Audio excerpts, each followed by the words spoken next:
आऊज़ बिल्लाहि मिनश्शैतानिर्रजीम बिस्मिल्लाहिर्रहमानिर्रहीम।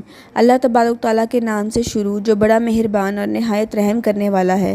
प्यारे दोस्तों, जब से इंसानों की तख्लीक हुई तब से लेकर क़यामत तक शैतान इंसानों का खुला दुश्मन है, क्योंकि अल्लाह तबारक तआला कुरान पाक में इरशाद फरमाता है, और बेशक शैतान तुम्हारा खुला दुश्मन है। शैतान को ये सब पता है कि उसका अंजाम क्या होने वाला है, लिहाजा इसी वजह से क़यामत के कायम होने से पहले पहले शैतान अपनी पूरी ताकत और पावर लगाकर इंसानों को गुमराह करना चाहता है और अल्लाह तबारक तआला की वहदानियत से दूर करके जहन्नुम का मुस्तहिक बनाना चाहता है।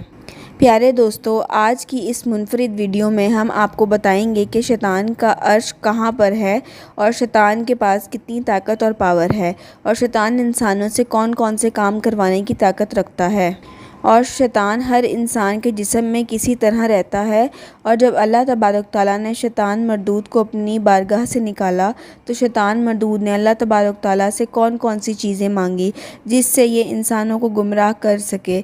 और रोज़ाना असर की नमाज के बाद तमाम तर शैतान के अर्श के पास जमा होकर क्या करते हैं।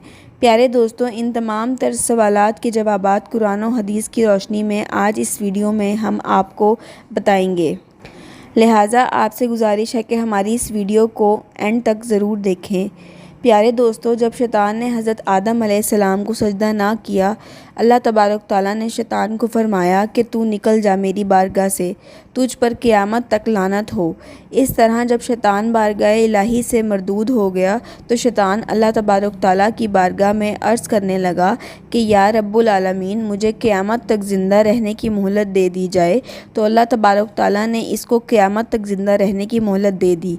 इसके बाद शैतान मरदूद अल्लाह तबारक तआला की बारगाह में अर्ज़ करने लगा, या रब्बुल आलमीन, तूने हज़रत आदम अलैहिस्सलाम की वजह से मुझे जन्नत से तो निकाल दिया और क़यामत तक ज़िंदा रहने की मोहलत भी दे दी, अब मुझे औलाद आदम पर गुलबा भी अता फरमा दे। तो अल्लाह तबारक तआला ने इरशाद फरमाया, मैंने तुझे अंबिया कराम के अलावा औलाद आदम पर गलबा दिया। इसके बाद शैतान हौला कि या रब्बुल आलमीन, इसके अलावा कुछ और भी मुझे अता फरमा। तो अल्लाह तबारक तआला ने इरशाद फरमाया कि जितनी हज़रत आदम अलैहिस्सलाम की औलाद होगी उतनी ही तेरी औलाद होगी। इसके बाद शैतान मरदूद बोला, या रब्बुल आलमीन, मुझे कुछ और भी अता फरमा। तो अल्लाह तबारक तआला ने इरशाद फरमाया कि इंसानों के सीने तेरा मस्कन होंगे और तू उनके जिस्मों में खून की तरह गर्दिश करेगा। इसके बाद शैतान मरदूद ने कहा कि या रब्बुल आलमीन, कुछ और भी अता फरमा। तो अल्लाह तबारक तआला ने इरशाद फरमाया कि अपने सवार है और प्यादा मददगारों से मदद मांगकर उन्हें हराम माल की कमाई पर आमादा करना, और तू लोगों को हराम कामों में मुब्तला करके हराम औलाद का हकदार बनेगा और लोगों को हराम कारी के असबाब मुहैया करेगा, और तू लोगों को गंदी गुफ्तगू, बुरे अफ़ाल और झूठे मज़हब के अंदर मुब्तला करके गुमराह करेगा।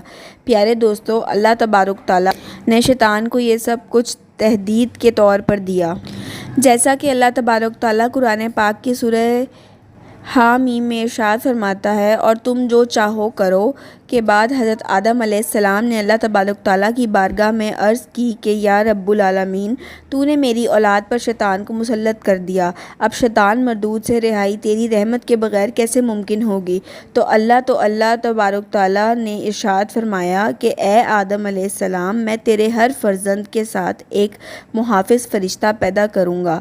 तो हज़रत आदम अलैहिस्सलाम ने अर्ज़ की कि रब्बुल आलमीन, कुछ और भी अता फरमा। तो अल्लाह तबारक तआला ने इरशाद फरमाया कि मैं तेरी औलाद को एक नेकी का सवाब 10 गुना दूंगा। इसके बाद हज़रत आदम अलैहिस्सलाम ने फिर अर्ज़ की कि या रब्बुल आलमीन, कुछ और भी अता फरमा। तो अल्लाह तबारक तआला ने इरशाद फरमाया कि ए आदम अलैहिस्सलाम, मैं आखिरी सांस तक तेरी औलाद की तौबा कबूल करूँगा। अगर कोई भी शख्स जिसको शैतान ने मेरी बारगाह से दूर कर दिया हो और गुनाहों के अंदर मुब्तला कर दिया हो, अगर वो मरने से पहले पहले मेरी बारगाह के अंदर तौबा कर ले तो मैं उस पर बख्शिश को आम कर दूँगा और उसके तमाम गुनाहों को बख्श दूँगा।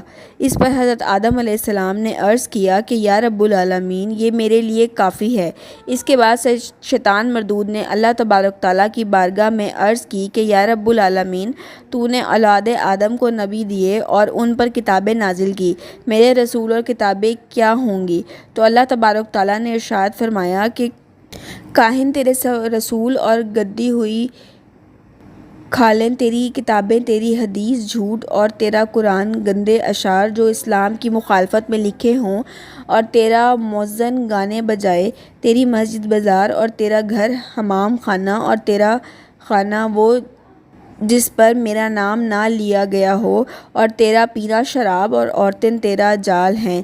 پیارے دوستو، یہ سب کچھ ملنے کے بعد شیطان مردود نے اللہ تبارک تعالیٰ کی بارگاہ میں عرض کی کہ یا رب العالمین، میں ضرور تیرے بندوں کی راہوں میں بیٹھوں گا اور ان کو تیری راہ سے گمراہ کروں گا اور تجھ سے دور کر دوں گا۔ تو اللہ تبارک تعالیٰ نے ارشاد فرمایا، میرے بندوں کو میری راہ سے دور کرے گا اور گناہوں کے اندر مبتلا کرے گا تو میں اپنی رحمت کے صدقے اپنے بندوں کو معاف کرتا جاؤں گا اور جنت میں داخل عطا فرما دوں گا، اور جو میری رحمت کے باوجود کفر و شرک کے اندر مبتلا ہو جائیں گے اور تیرے بندے بن جائیں گے تو میں ان کو تمہارے ساتھ جہنم کے اندر ڈال دوں گا، اور جو مجھے چھوڑ کر تیرے پیروکار بن جائیں گے تو ان کا انجام تیرے ساتھ جہنم کے اندر ہوگا۔ میرے دوستو، دنیا کے اندر روزانہ جتنے بھی گناہ ہوتے ہیں، تمام کے تمام گناہ شیطان اور شیطان کے چیلے کرواتے ہیں، اور ان تمام تر گناہوں کی لسٹ روزانہ شیطان کو پیش کی جاتی ہے۔ جیسا کہ حضرت جابر رضی اللہ تعالیٰ عنہ بیان فرماتے ہیں کہ رسول اللہ صلی اللہ علیہ وآلہ وسلم نے ارشاد فرمایا کہ شیطان اپنا تخت پانی پر سجاتا ہے، پھر وہ اپنے لشکروں کو روانہ کرتا ہے اور وہ لوگوں کو گمراہ کرتا ہے۔ ان شیطانی لشکروں میں سب سے زیادہ مرکب وہ شیطان ہوتا ہے جو سب سے زیادہ گمراہ کن ہو۔ اس طرح جب تمام شیطانی لشکر لوگوں کو گناہوں کے اندر مبتلا کر کے واپس آتے ہیں تو ان میں سے ایک شیطان کے پاس آتا ہے اور شیطان کو بتاتا ہے کہ آج میں نے یہ گناہ کروائے، یعنی آج میں نے فلاں کو زنا کے اندر مبتلا کر دیا اور فلاں سے قتل کروایا اور فلاں سے چوری کروائی اور فلاں سے جھوٹ بلوایا۔ اس طرح وہ شیطان کے سامنے اپنے کروائے ہوئے تمام گناہوں کو گنواتا ہے۔ شیطان اس کی بات سن کر کہتا ہے کہ تو نے کچھ نہیں کیا۔